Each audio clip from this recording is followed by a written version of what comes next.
अस्सलाम वालेकुम, मैं हूं दिल इम्तियाज़ और आप देख रहे हैं तख्ती ऑनलाइन। आज मैं आपको एक ऑप्टिकल इल्यूजन दिखाने जा रहा हूं जिसमें एक चेकर बॉक्स है और उसके ऊपर एक सिलेंडर मौजूद है। इस चेकर बॉक्स में मुख्तलिफ डब्बे बने हुए हैं। अब मेरा सवाल आपसे ये है कि दो डब्बों के रंग के बारे में आपने मुझे बताना है। पहला डब्बा है ए और दूसरा डब्बा है बी।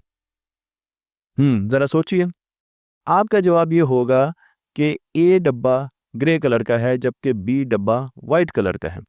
लेकिन ये जवाब ठीक नहीं है। पहली मर्तबा जब मैंने भी इस ऑप्टिकल इल्यूजन को अटेम्प्ट किया, इस पर गौर किया, तो मेरे भी जवाबात यही थे, लेकिन ये जवाबात ठीक नहीं हैं। बल्कि दोनों डब्बे एक ही रंग के हैं। और अगर आप इन डब्बों के बीच में एक लाइन लगाएं और इस सिलेंडर को उठा दें, इसे स्क्रीन से गायब कर दें, तो आपको इन दोनों डब्बों के कलर्स ग्रे मिलेंगे।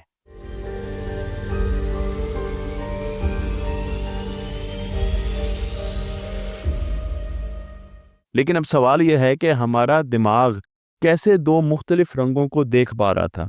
उसकी वजह थी हमारे दिमाग की परसेप्शन।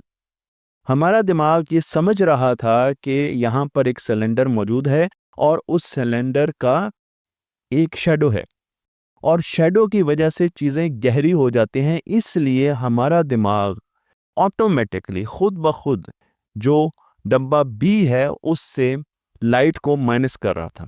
जब हमारे दिमाग ने इस डब्बे से लाइट को माइनस किया, हालांकि यहाँ पर सिलेंडर का शैडो मौजूद नहीं है, दोनों एक ही रंग के थे, लेकिन जब उसने ग्रे कलर से लाइट को माइनस किया तो हमारे पास वाइट कलर आ गया। और अब हम एक डब्बे को वाइट देख सकते हैं और एक डब्बे को ग्रे देख सकते हैं। अगर मैं सिलेंडर हटा दूं तो आपके दिमाग को फ़ौरन सिग्नल मिलेगा कि अब यहाँ पर शैडो मौजूद नहीं है, और फ़ौरन आपको दोनों डब्बे ग्रे कलर के नज़र आना शुरू हो जाएंगे। इसका मतलब यह है कि हमारा दिमाग के पास जो डीप नॉलेज है वो हमारी देखने की सलाहियत को मुतासर करता है। इसीलिए हम ये कहते हैं कि जो हम देखते हैं वो ज़रूरी नहीं है जो हम समझ रहे हैं वही हो। इसीलिए अब न्यूरोसाइंस ये कहती है कि जो आप देख रहे होते हैं ज़रूरी नहीं कि वही चीज़ आप परसीव भी कर सकें। मैं आपको एक साइंसदान की तरफ लेकर चलता हूं। उनका नाम है Stephen Macknik. Stephen Macknik American neuroscientist हैं और प्रोफेसर हैं स्टेट यूनिवर्सिटी ऑफ न्यूयॉर्क के। इनका ये कहना है कि हम जितनी भी फील्ड देखते हैं, हमारी जो विजन फील्ड है, विजन फील्ड वो है जो मुझे नज़र आ रही है। सर, जब मैं सामने देख रहा हूँ तो मुझे काफ़ी बड़ी दीवार नज़र आ रही है, मुझे एलसीडी पड़ी नज़र आ रही है, मुझे अपना लैपटॉप नज़र आ रहा है, मुझे बहुत सी चीज़ें नज़र आ रही हैं। लेकिन इस विजन फील्ड का सिर्फ 0.1% जो विजुअल फील्ड है हमारी, उसको हम गौर से देख सकते हैं, डिटेल से देख सकते हैं। मैं आपको यहाँ पर एक इमेज दिखा रहा हूँ और इस इमेज में अगर आप गौर करें तो बहुत थोड़ा हिस्सा है जिसकी डिटेल्स हम देख सकते हैं, जिसे हम एचडी में देख सकते हैं। मैकनिक साहब ये कहते हैं कि हम बेहतरीन आई साइट के साथ भी, 20/20 विजन के साथ भी, सिर्फ 1 डिग्री विजुअल फील्ड का देख सकते हैं। ये कितना बड़ा है? अगर आप अपने हाथ को इस तरीके से करें, अपने हाथ को सीधा रखें, बिल्कुल सीधा, और अपने अंगूठे की तरफ देखें, तो अब आपका जो अंगूठा है, इतना हिस्सा, आप ये पूरी मेरी विजुअल फील्ड है उसमें से इतना हिस्सा है, इस अंगूठे के नाखून के जितना हिस्सा है, जिसे मैं गौर से देख सकता हूँ। आप खुद गौर कीजिए, जब भी आप किसी तरफ देख रहे होते हैं तो बाकी चीज़ें आपको ब्लर नज़र आ रही होती हैं और सिर्फ कुछ ऐसा हिस्सा होता है जिस पर आप गौर कर रहे होते हैं।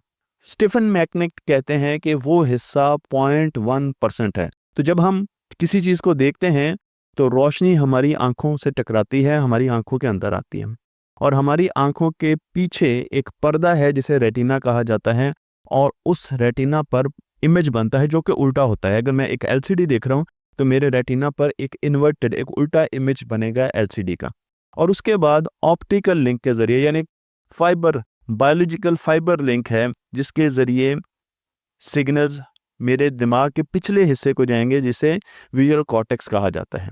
और विजुअल कॉर्टेक्स से हमें पता चलता है, वहाँ पर दिमाग परसीव करता है कि हमने क्या चीज़ें देखी हैं। मैं आपको यहाँ पर एक इमेज दिखा रहा हूँ। इस इमेज को आप गौर से देखिए। इस इमेज में आप सिर्फ 0.1% गौर कर सकते हैं किसी भी वक्त। आप अपनी आंखों के इधर उधर कर सकते हैं। एक एक्सपेरिमेंट किया गया और उस एक्सपेरिमेंट में आंख पर सेंसर्स लगाए गए जो कि ये प्रिडिक्ट करते थे, जो पहले से अंदाज़ा लगा सकते थे कि आंख किस जगह देखने वाली है, और उस जगह अंगूठे के नाखून जितना एक छोटा सा डब्बा रख दिया गया। अब वो डब्बा मूव करता था उस तरफ जिस तरफ मैं आगे देखने वाला हूँ। तो अब मैं जहाँ देखूंगा डब्बा वहाँ चला गया, अब मैं जहाँ देखूंगा डब्बा वहाँ चला गया। अब मैंने इधर देखना है तो डब्बा वहाँ चला गया, मैंने फिर देखा। अब मैंने दूसरी तरफ देखना है, डब्बा वहाँ चला गया, मैंने उस तरफ देखा। तो जब कंट्रोल ग्रुप में ये एक्सपेरिमेंट किया गया और लोगों को पूछा गया कि अच्छा आप बताएं कि इस इमेज में, वो ये इमेज तो नहीं था लेकिन एक शहर का ही इमेज था, आप इस इमेज में क्या देख पाए? हालांकि सिर्फ उसका 0.1% हमने ब्लॉक किया हुआ था और डब्बा उनकी आंखों के सामने जा रहा था जहां जहां वो नजर लेके जा रहे थे। तो ज्यादातर लोगों ने कहा कि हमें तो कुछ नजर ही नहीं आया क्योंकि इमेज वाइट कलर का था, हालांकि सिर्फ वो डब्बा वाइट कलर का था जो कि इस इमेज पर फुदकता फिर रहा था। मुझे उम्मीद है कि आप मेरी इस एनालॉजी को समझ पाए होंगे और इसका जिक्र किया है स्टीफन मैकनिक ने अपनी बुक में slides of mind. Slides of mind में वो ये कहते हैं कि हमारा दिमाग बड़े महारत के साथ हमें धोखा देता है। और वो धोखा कैसे देता है कि वो जो सिग्नल्स हमारे पास आ रहे होते हैं हमारी आंख से, उसको मैनिपुलेट करता है, और उसको मैनिपुलेट करने की वजह से वो उसमें मुख्तलिफ इंफॉर्मेशन डालना शुरू कर देता है। तो फर्ज कीजिए कि मैं सिर्फ 0.1% अपनी विजुअल फील्ड का नहीं देख पाता, बल्कि मैं चाहता हूँ कि मेरी पूरी जिंदगी HD हो जाए, मैं डिटेल में देख सकूँ, हर जगह पर HD कलर्स मुझे नज़र आए, मुझे डिटेल्स नज़र आए इमेज की, जो कि मुझे सिर्फ इस अंगूठे की जगह पर नज़र आती है जब मैं इसके इस तरह देखता हूँ। उसके लिए हमारे दिमाग को बहुत बड़े साइज का होना होगा। इस बुक में ये लिखा गया है कि हमारे दिमाग को पूरा विजुअल फील्ड हाई क्वालिटी में देखने के लिए 600 गुना ज़्यादा बड़ा होना चाहिए। तो अगर हमने दिमाग की पूरी विजुअल प्रोसेसिंग करनी है तो या तो हमारा दिमाग बहुत बड़ा होगा या फिर फ्यूचर में हम दिमाग के अंदर ऐसे चिप्स लगाएंगे जिनकी प्रोसेसिंग पावर बहुत ज़्यादा होगी। जी हाँ, मैं इलॉन मस्क की न्यूरल चिप की बात कर रहा हूँ जिसे न्यूरल लिंक कहा जाता है। वो चिप मुस्तकबिल में हमें ऐसी नज़र देख सकती है जिसके ज़रिए हम हर जगह एक जैसा देख सकते हैं। अगर आप ये समझते हैं कि दिमाग मिसिंग इन्फॉर्मेशन को खुद मैनिपुलेट नहीं करता और खुद से इन्फॉर्मेशन नहीं बनाता, तो मैं आपको इसकी बायोलॉजिकल रीज़न भी एक देता हूँ।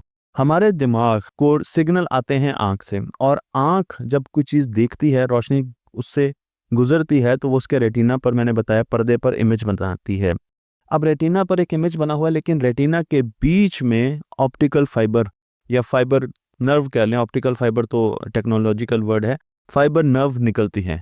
इस जगह पर इमेज नहीं बन सकता। तो इसका मतलब यह है कि इस आंख के बीच में हमें एक काला धब्बा नजर आना चाहिए, क्योंकि वहां पर तो इमेज का पर्दा है ही नहीं, वहां पर तो एक तार सी निकल रही है। और इसी तरीके से अगर मैं दूसरी आंख की बात करूं तो वहां पर भी मुझे काला धब्बा नजर आना चाहिए। मैं आपको यहाँ पर तस्वीर में भी दिखा रहा हूँ और आप देख सकते हैं कि दो धब्बे हमें हर वक्त नजर आने चाहिए। चाहे मैं इस दीवार को देख रहा हूँ, मुझे यहाँ पर दो धब्बे नजर आने चाहिए, और तमाम साइंसदान इस चीज पर मुत्तफिक हैं। लेकिन हमें ये धब्बे नजर नहीं आते। जब भी आप देखते हैं तो आपको कहीं धब्बे नजर नहीं आते। आप किसी शहर की तरफ देख रहे हैं, जिस तरीके से मैं आपको ये इमेज दिखा रहा हूँ, आपको धब्बे नजर नहीं आते। वजह क्या है? वजह यह है कि हमारा दिमाग हमारी मेमोरी से भी डाटा लेता है, हमारी दोनों आंखों से भी डाटा लेता है। तो अगर फर्ज के इस जगह की चीज़ मैं नहीं देख पा रहा, तो जब मैंने इस तरीके से एक बर्ड्स आई व्यू ली, यानी मैंने एक सरसरी नज़र गुजारी, तो मेरे आँख ने वो वाला हिस्सा जो है वो मेमोरी में स्टोर कर लिया। मुझे पता चल गया कि यहाँ पर इस तरह की एक बिल्डिंग है। लेकिन जब मैं सामने खड़ा हुआ, सीधा खड़ा हुआ, तो वो बिल्डिंग अब मुझे नज़र नहीं आ रही। बिल्कुल इसी तरीके से इधर भी एक बिल्डिंग नज़र नहीं आ रही। लेकिन क्योंकि मेरी मेमोरी में उसका डाटा पड़ा हुआ, क्योंकि मैंने इस तरीके से उसको एक मरतबा, दो मरतबा देखा है, तो मेरा दिमाग खुद ब खुद उन खाली जगहों को पुर करना शुरू कर देता है। वो डाटा प्रोसेसिंग करता है मेमोरी से लेकर, और उस जगह पर बिल्डिंग और वो जो भी मिसिंग इन्फॉर्मेशन है वो लगाना शुरू कर देता है। ये बहुत बड़ी चीज़ है। इससे अंदाज़ा होता है कि जितनी इन्फॉर्मेशन आ रही है हमारे पास, उसमें बहुत सी इन्फॉर्मेशन मिसिंग है। लेकिन साथ साथ हम बहुत छोटी इन्फॉर्मेशन देख सकते हैं। एक साइंसदान मैकनिक साहब के मुताबिक हम सिर्फ जितनी इन्फॉर्मेशन मेरे पास आ रही है, मैं विजुअल फील्ड की बात नहीं कर रहा, इन्फॉर्मेशन की बात कर रहा हूँ, उसका सिर्फ 1% हम देख सकते हैं। और उस 1% इन्फॉर्मेशन को हम प्रोसेस करते हैं, और क्योंकि हम 1% इन्फॉर्मेशन देख सकते हैं, इसलिए हमारा दिमाग काफ़ी है उसको प्रोसेस करने में, और फौरन हमें विजुअल परसेप्शन देने में। इसी वजह से हम कार चला सकते हैं, हम ड्राइविंग कर सकते हैं, क्योंकि चीज़ें बड़ी तेज़ी से आ रही हैं और हम उनको बड़ी तेज़ी से देख रहे होते हैं। फ़र्ज़ कीजिए अगर मैं 1% इन्फॉर्मेशन ना ले सकता, बल्कि मैं 10% इन्फॉर्मेशन ले लेता, बहुत ज़्यादा इन्फॉर्मेशन मेरे पास आ रही होती, तो अब मेरा दिमाग तो उतना कैपेबल है नहीं, इतना बड़ा प्रोसेसर है नहीं, तो क्या होता है, डिलेज़ आते हैं। बिल्कुल उसी तरीके से गोलदारा घूमता है जिस तरह आजकल हमारे इंटरनेट पे गोलदारे घूम रहे हैं। जब भी आप इंटरनेट को ऑन करते हैं तो पहिया घूमना शुरू हो जाता है। बिल्कुल इसी तरीके से आप जब किसी चीज़ को देखते हैं तो गोलदारा ज़रूर घूमता हुआ नज़र आता है कि ये अभी डिले है, अभी प्रोसेसिंग हो रही है, अगला पेज इसके बाद आएगा, अगला वीएन इसके बाद आएगा। तो क्या हम स्पोर्ट्स कर पाते हैं? क्या हम ड्राइविंग कर पाते हैं? हम मुख्तलिफ़ किस्म के काम कर सकते हैं। तो 1% इन्फॉर्मेशन हमारे इस दिमाग के साइज़ के लिए बहुत ज़्यादा ज़रूरी है और इससे हमें ये पता चलता है कि किस तरीके से हम बहुत थोड़ी दुनिया को देखते हैं। हम दुनिया में अपने इर्द-गिर्द की चीज़ों को बहुत छोटी मिकदार में देखते हैं, उनका डेटा लेते हैं और उसमें भी मिसिंग डेटा हमारा दिमाग उसे पुर करता है और वो चीज़ें हमें यहाँ पर नज़र आती हैं। दिमाग के पास पिछले एक्सपीरियंस भी है और मेमोरी भी है और जब वो पिछले एक्सपीरियंस और मेमोरी के ज़रिए शेप देता है आपकी किसी भी विजुअल साइट को, तो वहाँ पर बाज़-औक़ात इल्यूजन्स आ जाते हैं, ऑप्टिकल इल्यूजन्स आ जाते हैं। बिल्कुल वैसे ही ऑप्टिकल इल्यूजन्स आते हैं जिस तरीके से आपको लगा कि बी डब्बा वाइट कलर का है, हालाँकि आपके दिमाग ने इस ग्रे कलर के डब्बे जिस पर उसको लगा कि शैडो है, रोशनी है, उसने यहाँ से जो डार्कनेस है, जो लाइट है उसको माइनस किया और आपके पास वाइट कलर का डब्बा आ गया। तो हम जो देखते हैं ज़रूरी नहीं कि जो हम परसीव कर रहे हैं वो मुकम्मल एक जैसा फ़ील्ड हो। हमारा देखना किसी चीज़ को और साथ वाले का देखना मुख्तलिफ़ मैसेजेस उनके दिमाग में क्रिएट कर सकता है। तो मुझे उम्मीद है कि ये भी एक डाइवर्सिटी की किस्म है जिसमें हम दूसरों की राय को भी अहमियत दें और देखें कि वो क्या कह रहे हैं किसी चीज़ के बारे में जिसमें हमारी राय मुख्तलिफ है। और ये जानबूझकर नहीं होता, बल्कि हम जिस तरीके से बाहर से डिफरेंट हैं शक्ल सूरत से, इसी तरीके से हम अंदर से भी उतने ही मुख्तलिफ हैं। लेकिन हम बाहर से डाइवर्सिटी को तो कबूल कर लेते हैं, लेकिन सोच की डाइवर्सिटी को, सोच के मुख्तलिफ होने को हम कबूलियत नहीं देते। मुझे उम्मीद है वीडियो आपको पसंद आई होगी। तख्ती ऑनलाइन को लाइक कीजिए, शेयर कीजिए और इस फिल्म को दूसरों तक पहुंचाते रहिए।